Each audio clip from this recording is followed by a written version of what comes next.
Air standard cycles. Air standard cycle is our way to make the analysis of engine cycle much more manageable. So analyzing an engine cycle, an actual engine cycle, is a complicated work. That's why we have this analysis using air standard cycle to make our analysis much easier.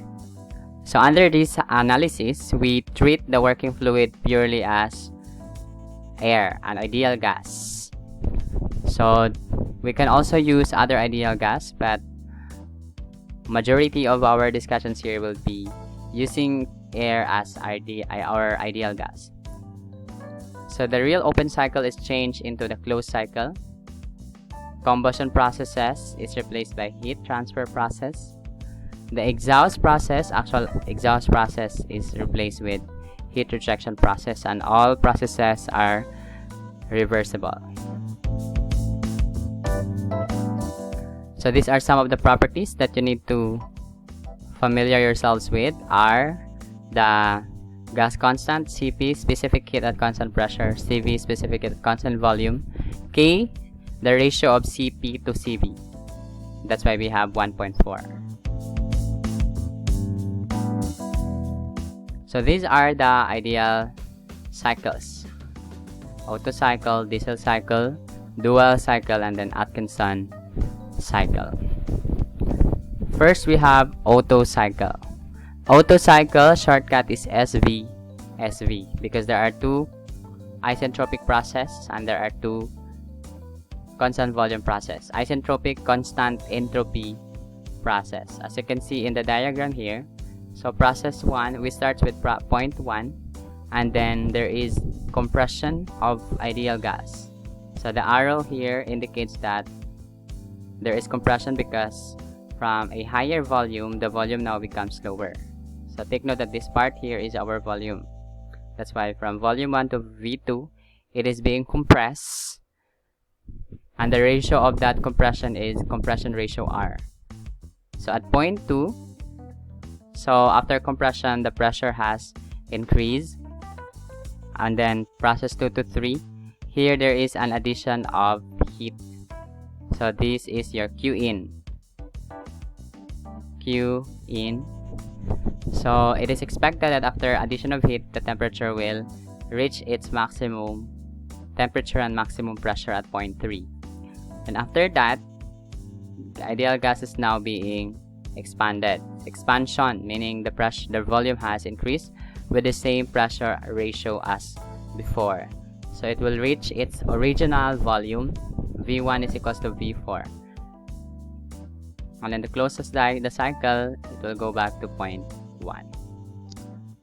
So as you can see, we have two constant volume and then two isentropic process.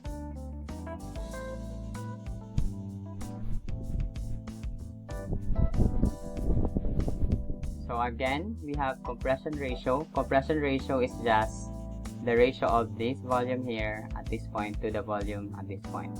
Or this is the total volume. V1 is the total volume over V2, which is the clearance volume.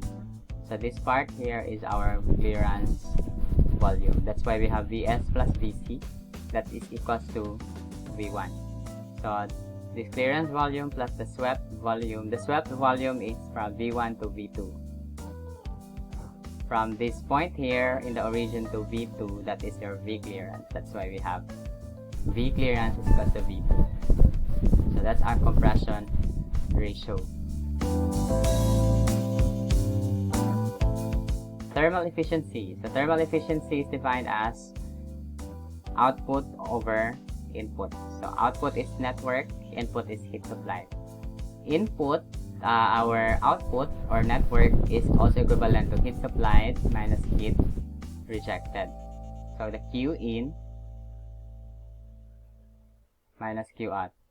And take note that from the diagram, Q in, if we're going to look at the diagram, Q in, this is the Q in here, is the difference between 2 and 3. That's why we have Q in is MCV T3 minus T2. It's CV because the process is constant. volume. Same as with this one, MCV and MCV. So heat rejected is the difference at 4 to 1, so that's why we can cancel out MCV in all terms. So we can express thermal efficiency in terms of temperature. It can be Kelvin or it can also be degree Celsius.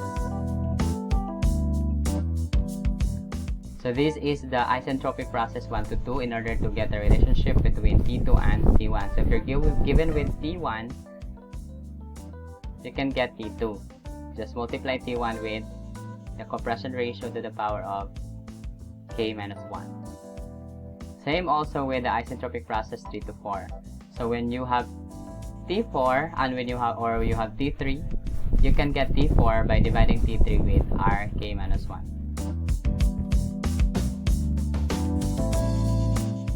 So we can express thermal efficiency in terms of compression ratio alone. So instead of using this, when you are already given with compression ratio, you can use this immediately to get thermal efficiency.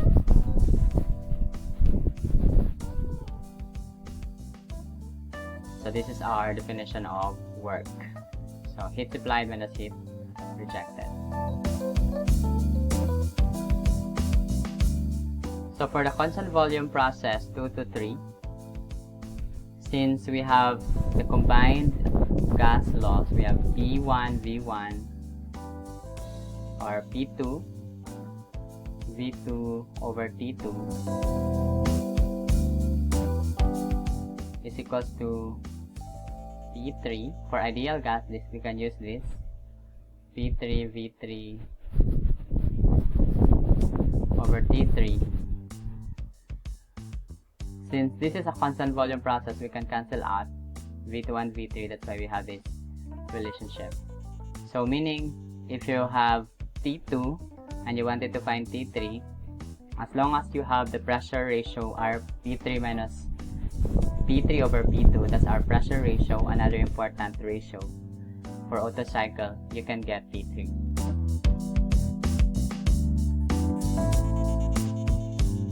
So combining all those equations, we can get T2 in terms of T1, T3 in terms of T1 and RP, T4 in terms of RP and T1. You may also use whenever you have these values. So whichever is available, just use the available equations. So substituting all those temperatures in our original equations for work, aside from using this equation, we can also use this alternative equation. The good thing about this is as long as you have RP, the R, and these values here, T1, you can get the work. Another important parameter is mean effective pressure. So this is the average pressure acting on the piston during the heat addition process, and this is equivalent to work done over swept volume. Substituting all the values, you can get MEP as simply as in terms of pressure 1, in terms of pressure 1, in terms of thermal efficiency, in terms of R. So when you have P1, R, and thermal efficiency, you can get mean effective pressure. So let's have an example. An Otto engine has a clearance volume of 7%. So here we are given with a clearance volume in terms of percentage. When you are given with this type of a statement, this means 7% of the swept volume. Not 7% of the total, but 7% of the swept. It produces 300 kilowatt of power. So when we say produces, meaning it is the work net.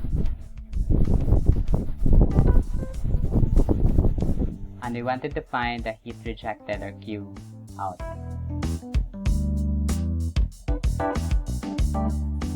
So the relationship that we can use based on Q out, work net, is in terms of thermal efficiency, because we know the thermal efficiency is net work over heat supplied, and then net work is Q in minus Q out. So as you can see, the relationship is clear from this one. As long as we have heat supplied, we can get the value of heat rejected because we already have the value of network.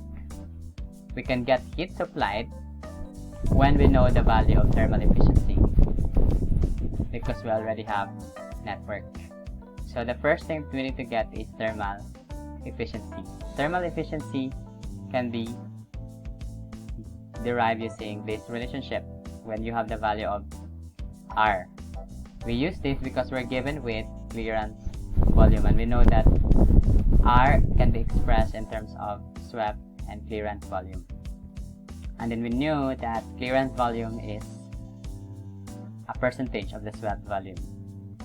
So percentage should be expressed in percent. So that's why substituting these values here to the equation of R, so we have this equation. As you notice, we can cancel all the Vs. So we're left with 1 plus C over C. So this is a shortcut solution whenever you encounter the same type of statement, clearance volume. So you can get R as simply as 1 plus C over C. Take note that C should be expressed in decimal. That's why we have 0.07 in terms of instead of writing as 7%. So that's why we have 16.285. And then substituting this value to the thermal efficiency equation, so we can get the value of heat supplied. So heat supplied is therefore 451.779, and from their network is heat supplied minus heat rejected. Rearranging this, we can get heat rejected as heat supplied minus network. That's why we have 152 kilowatts.